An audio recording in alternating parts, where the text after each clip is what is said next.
mas como eles fazem para manter escravizada a população? Então eles destruem a economia, fecham a possibilidade, as liberdades das pessoas de poder ter um trabalho, de poder fazer riqueza. Então eles fazem um mecanismo como na Cuba existe, um mecanismo para dotar a eles de uma ração de comida, de alimento mensal. Então com essa bolsa de comida que eles dão para as pessoas, faz corrupção, faz clientelismo político. Eles prometem que vão dar comida, mais comidas que a vez passada, mas não dão, esperando deles obediência e esclavitud, e que não protestam, não faz greves em contra deles. Roderick, então quem faz greve ou quem faz protesto não recebe comida através da tarjeta da la Pátria. É assim, esse mecanismo começou na Cuba, mas agora usam tecnologia, e tecnologia biométrica, inclusive, com suas huellas digitais, os olhos, para saber quem é você, essa pessoa que está no cadastro, mas também eles necessitam saber quais são os seus familiares, e como politicamente eles também votam. Porque se você, por exemplo, eu sou chavista, mas minha namorada não é chavista, então eles não dão comida para mim, porque ela é oposição, ela é fascista, né? Por que vamos dar comida para eles, se eles são fascistas, né? E para combater isso, o professor Olavo aqui ressaltou que a gente tem que estar nessa batalha cultural. É por isso que nós estamos aqui hoje organizando aqui essa cúpula conservadora das Américas. Retornando da Colômbia, a Colômbia está sofrendo a mesma coisa lá com as universidades. Estados Unidos, todo mundo está vendo. Então vamos nós aqui também nos organizarmos para combater de maneira igual esse mal que eles fazem por aí afora. Professor, já chamo o senhor de volta, tá ok? Vou fazer mais a última rodada aqui de perguntas e chamo o senhor na sequência no final para as considerações finais. Meus caros, na última passagem aqui agora, eu vou começar do Roderick para cá, fazendo uma última pergunta e um pouquinho também das suas considerações finais. Quer fazer daqui? Ah, não. Ah, tá, aqui, o microfone está aqui. Tranquilo. Estou um pouco nervoso falando. Roderick, ali na Venezuela, a gente sabe que ocorreram muitas mudanças com o chavismo, né? E depois, quando Maduro assumiu o poder.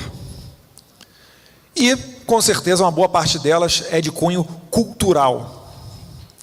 Existe hoje na Venezuela, em função desse socialismo do século XXI, implementado por Chávez e com a continuidade de Maduro, existe alguma raiz cultural, vamos dizer assim, a corrupção, ela foi culturalmente e propositalmente imposta na Venezuela. Como é que ela serve ao governo?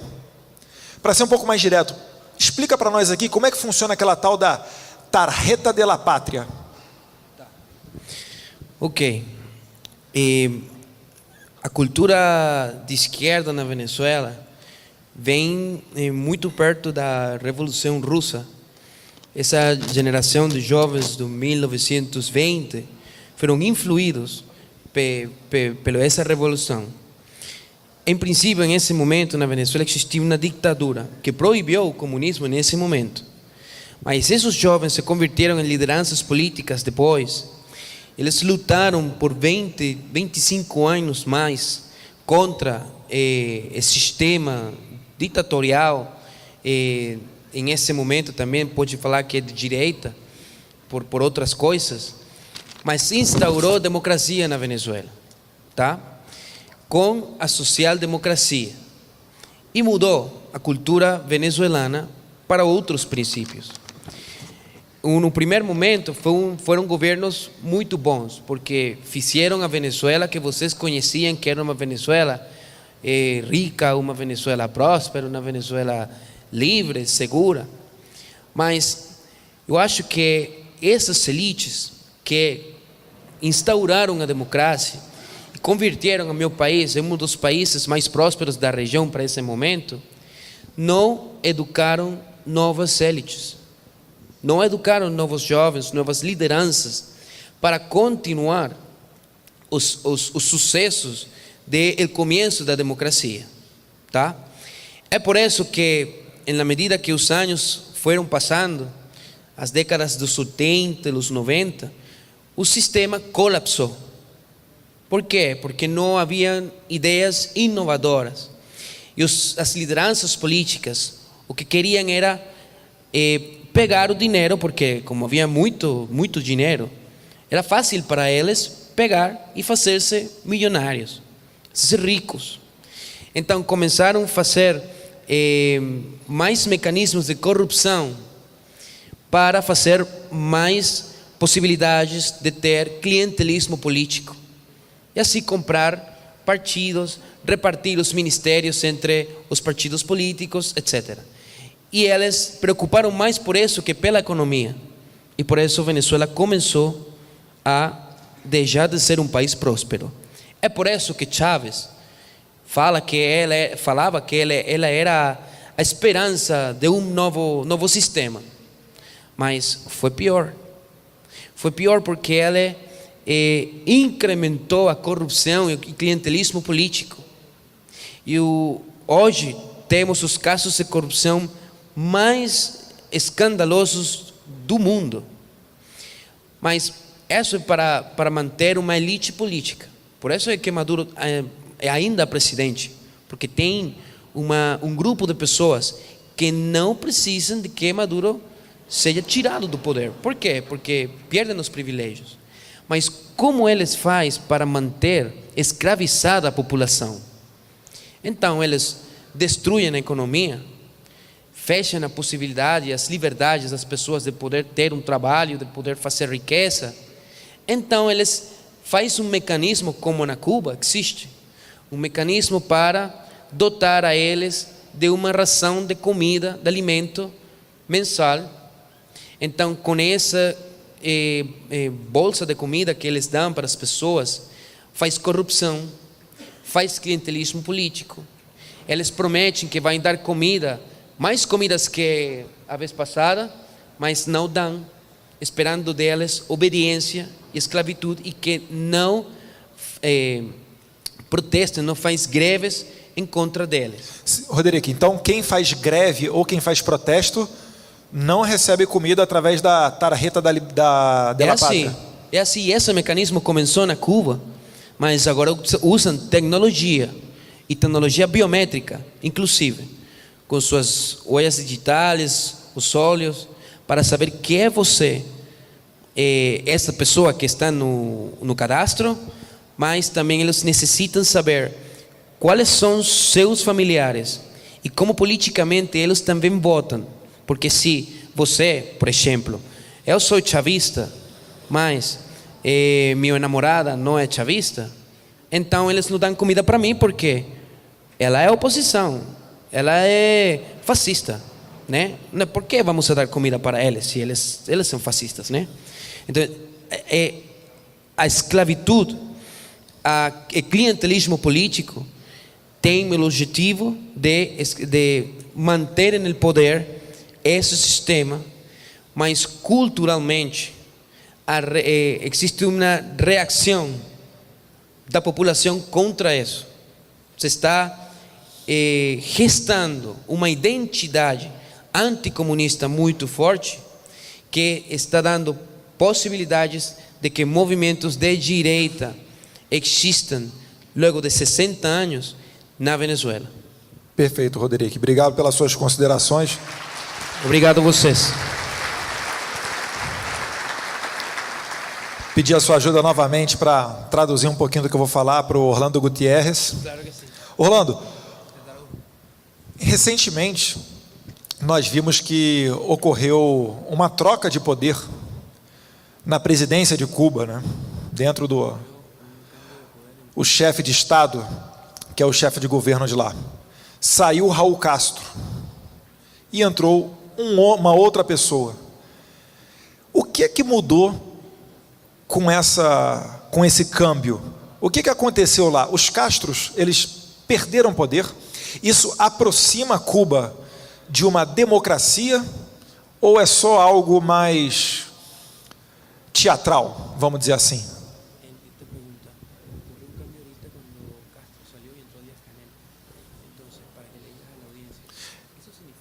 E também com o tempo para as suas considerações finais, se desejar falar sobre algum outro assunto ou alguma última observação. ¿Eso significa que está transitando Cuba hacia una democracia o solamente algo teatral?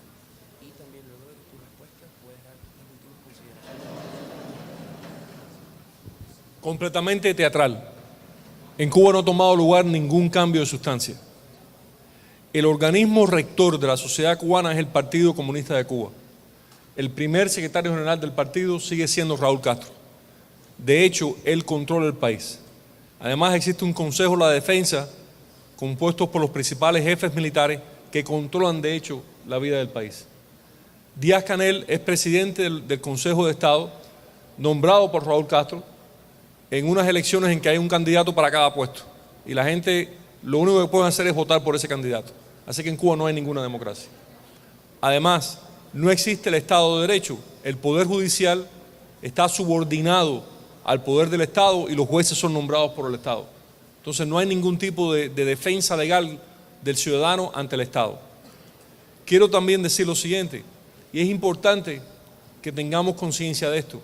Venezuela es un país ocupado por el castrocomunismo. A todos los niveles, los agentes de inteligencia del régimen comunista de Cuba controlan al Estado venezolano y a las Fuerzas Armadas de Venezuela. Están presentes en todos los estamentos. Y eso es importante porque este régimen que existe en Venezuela no solamente es un régimen ilegítimo y tiránico, es un gobierno de ocupación y hay que llamarlo por su nombre. Yo creo que lo que quiero aportar como una última consideración es, por mucho tiempo, políticos corruptos, como describió Roderick, que estaban de alguna manera asociados con el régimen comunista de Cuba, ignoraron la realidad de Cuba.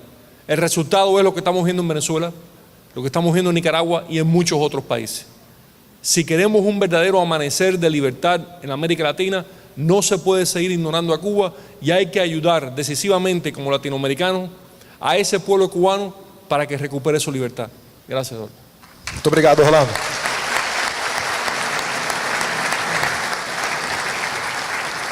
Então, deu para perceber que o Fidel Castro morreu, Raul Castro assumiu, passou o poder, mas que isso não implicou em nenhuma mudança verdadeira lá em Cuba, né? É uma pena, a gente vai seguir lutando de todas as maneiras possíveis para mudar aquele regime que também causa os seus prejuízos à humanidade, pode ter certeza disso. Prezado Príncipe, a gente vê no Brasil o movimento monarquista crescendo muito. Diversas vezes, na caminhada eleitoral principalmente, eu vi o pessoal até com uma bandeira, né? Fazendo menção à monarquia e etc. E muitos deles falando que em 1889 ocorreu um golpe. 1888 acabou a escravidão no Brasil. No ano seguinte, o Brasil se tornou uma república. A pergunta que eu faço é, como é que ocorreu essa sucessão para a nossa república e por que eles falam que ocorreu um golpe naquele momento? Porque a gente tem que saber a nossa história se nós quisermos entender melhor a nossa própria cultura. Perfeito, obrigado. Olha, é um momento infeliz da nossa história, porque nós, e eu sempre pondero isso do ponto de vista cientista político, claro que como parte da família eu tenho uma narrativa mais monarquista do que não, mas eu tento me controlar. Mas, aqui é um espaço democrático, pode ficar à vontade. Não, exato. Então desse controle vem uma certa... até alguns monarquistas acham que eu sou republicano, mas não é o caso. Porque eu tento ponderar o outro lado. Porque, de fato, teve movimentos republicanos que tinham muita virtude. Eles estavam saindo de monarquias absolutistas, monarquias tirânicas, monarquias que não representavam os cidadãos. Não foi esse o caso do Brasil. O Brasil nasce com uma Constituição liberal, ele nasce com uma família involucrada no ativismo em prol da cidadania brasileira. Então, quando houve o golpe republicano, todas essas liberdades individuais, tudo isso, essas conquistas de cidadania foram perdidas. Independência de poderes, foi perdido também a independência do judiciário. Obrigado, Carla Zambelli, apresentando aqui a bandeira do Brasil. Está ali a bandeira lá. Essa é uma bandeira do Brasil. Acho que alguns países têm a felicidade de ter várias bandeiras representando a sua nacionalidade. Então, nessa transição foi isso que aconteceu. Houve estados de sítio, houve mortes, houve 4.000 mortes exatamente nessa transição, apesar dos próprios monarquistas dizerem, não, foi uma transição tranquila, Pedro II abriu mão do poder. Sim, Pedro II abriu mão do poder, mas a guerra civil que aconteceu logo em seguida foi uma guerra sangrenta. 4.000 pessoas, quando a população era menos de 10 milhões de pessoas, é muita gente morrendo. Então, houve aí uma guerra civil, instabilidade política, instabilidade econômica, inflação, quebra completa do Brasil. Geopoliticamente, nós perdemos décadas, perdemos a nossa marinha mercante, perdemos nossa proteção de soberania. Os ingleses começaram a tomar conta, veio a dívida externa, também em função dos ingleses interferindo. Então, expôs o Brasil ao que nós temos hoje, né? Uma sequência de governos com grupos de interesse dominando todo o ecossistema político, e também grupos externos. Então, essa que é a realidade que a República trouxe para o Brasil. Então, independente desta narrativa histórica, que é precisa, é a real história do Brasil, eu pondero que o movimento monarquista que nós vemos hoje é um movimento social de resgate de cidadania. Nós tivemos aí um momento fundamental, foi um primeiro passo na criação do cidadão brasileiro, na criação daquele cidadão livre, daquela visão de José Bonifácio, daquela Atenas que eu fiz referência no começo do meu discurso, aquele ateniense que através do livre comércio, através da academia, da ciência, da tecnologia, aquele brasileiro agindo livremente, ele consegue influenciar uma região muito maior do que a si próprio. Essa que era a visão de José Bonifácio, essa que era a visão até de integração que ele tinha da região. A libertação de cada um desses países, incluso do Brasil, começa com o resgate de cidadania. E aquele foi o primeiro passo de existir um cidadão brasileiro. E aí fica aqui minhas considerações finais. Eu acho que na questão monarca, sim, ela pontualmente, ele é um resgate de cidadania, faz parte da nossa história. Eu vejo não só monarquistas, mas eu vejo republicanos também reconhecendo que, de fato, ali, esse período foi fundamental no nosso país. Isso já é muito bom, não quer dizer que vai se tornar um militante pela monarquia, nada disso, mas ele vai se tornar um militante pelo Brasil. Ele vai se tornar um militante pela cidadania, aquela história nossa que é muito positiva. E é exatamente isso que os marxistas destruíram todo ao longo desse tempo. Então, você lutar para o reconhecimento histórico, ou ao menos essa reconciliação histórica, ela faz parte